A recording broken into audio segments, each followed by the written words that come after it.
আসসালামু আলাইকুম রহমতুল্লাহি ওয়া বারাকাতুহু। যে যে দেশ প্রবাসী ভাই হল আছেন সবাই লাগি আল্লাহ তাআলার কাছে সুস্থতা কামনা করি। আল্লাহ তাআলা যেন সবাই সুস্থতা রাখেন। আর ভাই যে যে দেশ আছেন দয়া মেহরবানি করি 5 ওয়াক্ত নামাজ পড়ার চেষ্টা করবা। যতটুকু পরিমাণ যে দেখানো আছেন ওখান থেকে অবস্থাত নামাজ পড়িয়া ভাই নিজের পুঁজি নিজের জোগাড় করা লাগবো। আর বিদেশ বাড়ি আইছি আত্মীয় স্বজনে দিছেন ঠিক আছে, তারারও মনে করো হক আছে আদায় করতাম। আর আমরার হক হইল সর্বপ্রথম হক হইল ভাই নামাজ। 5 ওয়াক্ত নামাজ নামাজ না পড়িয়া ভাই যদি কেউ মরিতে আল্লাহ তালার কাছে জবাব দেওয়ার মতো নাই, কেউ আমরার জবাব দিবে না।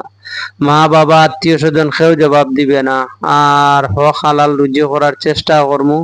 আল্লাহ তাআলা যেন আমরা তৌফিক দিন। আর বেশি বেশি করে লাইক কমেন্ট শেয়ার করবা, এটাই আপনার কাছে আশা। আসসালামু আলাইকুম।